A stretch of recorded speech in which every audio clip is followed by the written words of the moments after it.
ষষ্ঠ শ্রেণীর বাংলার পরিচ্ছেদ ৩ তথ্যমূলক লেখা। তথ্যকে সাজিয়ে তথ্যমূলক লেখা তৈরি করা হয়। নিচে একটি তথ্যমূলক লেখা দেওয়া হলো। এটি রোকেয়া সাখাওয়াত হোসেনের জীবনের গুরুত্বপূর্ণ তথ্য নিয়ে লেখা। এই রচনা লিখেছেন সেলিনা হোসেন। তিনি বাংলাদেশের একজন বিখ্যাত লেখক। রোকেয়া সাখাওয়াত হোসেন, যেটি লিখেছে সেলিনা হোসেন।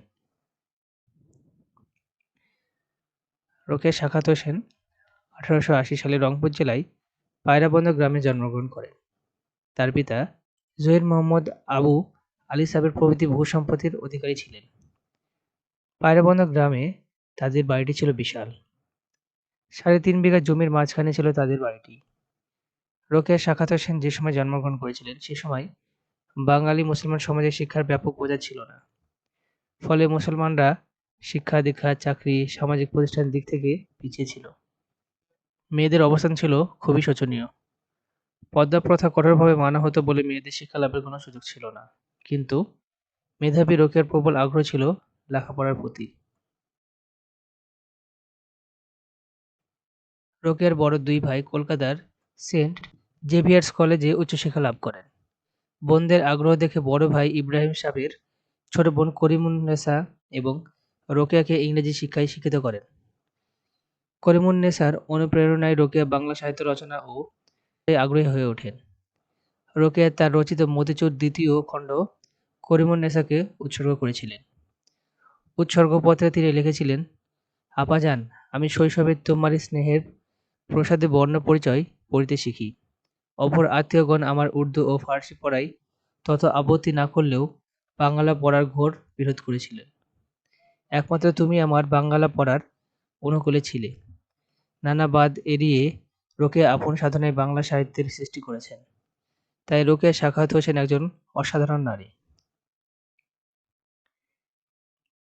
1897 সালে কিশোরী বয়সে বিহার ভগলপুরে ডেপুটি ম্যাজিস্ট্রেট সৈয়দ সাখাওয়াত হোসেনের সঙ্গে রোকেয়ার বিয়ে হয়।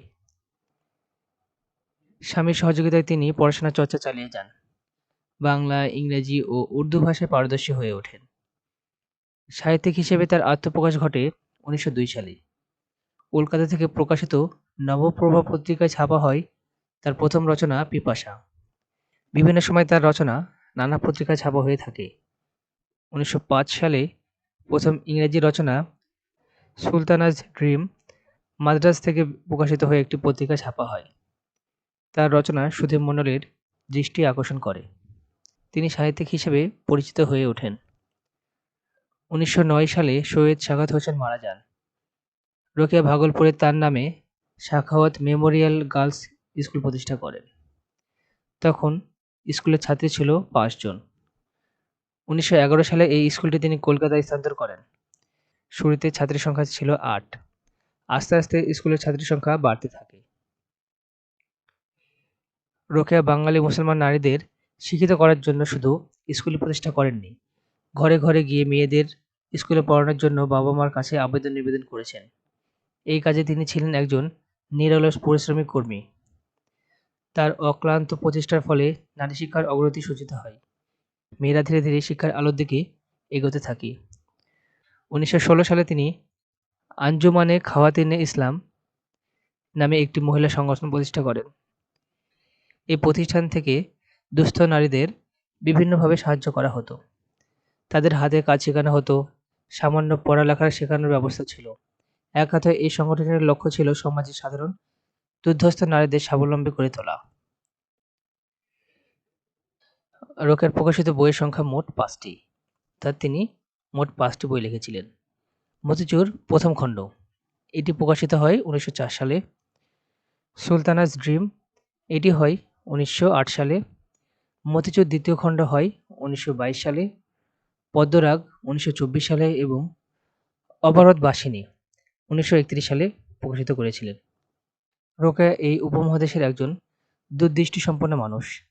নারী শিক্ষার অগ্রদূত হিসেবে তিনি সমগ্র বাংলায় সমাজের তিনি শ্রদ্ধেয়। বিংশ শতাব্দীর সূচনায় তিনি দুইভাবে নারীদের মুক্তির পথ দেখিয়েছিলেন। 1. মেয়েদের জন্য স্কুল স্থাপন করে, 2. নিজের রচনায় নারী মুক্তির দিক নির্দেশনা দিয়ে। তিনি 1932 সালের 9 ডিসেম্বর কলকাতায় মৃত্যুবরণ করেন। এখানে কিছু শব্দের অর্থ দেওয়া আছে, তোমরা একটু দেখে নেবে এগুলো। তারপরে এখানে কিছু প্রশ্ন দেওয়া আছে, এটি পড়ে কি বুঝলাম? এই লেখায় কি ধরনের তথ্য ব্যবহার করা হয়েছে? এই লেখার কোন তথ্যটি তোমার ভালো লেগেছে? এই ধরনের আর কি কি রচনা তুমি আগে পড়েছো? কাদের নিয়ে এই ধরনের লেখা তৈরি করা হয়? এই লেখা থেকে নতুন কি কি জানতে পারলে? এই রচনা পড়ে আমরা কি বুঝতে পারলাম, তা থেকে এই 5টি প্রশ্নের উত্তর দিতে হবে। চলো আমরা একটু করে দেখি। প্রথম প্রশ্নের উত্তর দেখো। এই লেখায় একজন মহিয়সী নারীর জীবন ভিত্তিক বিভিন্ন তথ্য ব্যবহার করা হয়েছে। খ নম্বর প্রশ্নের উত্তর, সবচেয়ে ভালো লেগেছে রোকেয়া সাখাত হোসেনের শিক্ষার প্রতি আকর্ষণ ও অনুরাগ, মেয়েদের শিক্ষা ও উন্নতির জন্য জীবনভর প্রচেষ্টা। গ নম্বর, এর আগে আমরা বঙ্গবন্ধু শেখ মুজিবুর রহমানকে নিয়ে এই ধরনের লেখা পড়েছি। ঘ নম্বর, যারা বিখ্যাত মানুষ, মানুষের জন্য অনেক কিছু করে গেছেন, এমন সুপরিচিত ব্যক্তিদের নিয়ে এই ধরনের লেখা তৈরি করা হয়। আর ইয় নম্বর লেখা আছে, এই লেখা থেকে নতুন কি কি জানতে পারলে? তাহলে এটা উত্তর হবে, এই লেখা থেকে রোকেয়ার জীবন সংগ্রামের কাহিনী জানতে পেরেছি, তার লেখা বিভিন্ন বইয়ের কথা জানতে পেরেছি, তার নানা মহৎ কাজ সম্পর্কে জানতে পেরেছি। বিশেষভাবে লক্ষণীয় মনে হয়েছে প্রতিকূল সমাজ ব্যবস্থার বিরুদ্ধে রোকেয়ার নানারূপ লড়াই। এই ছিল এই 5টি প্রশ্নের উত্তর।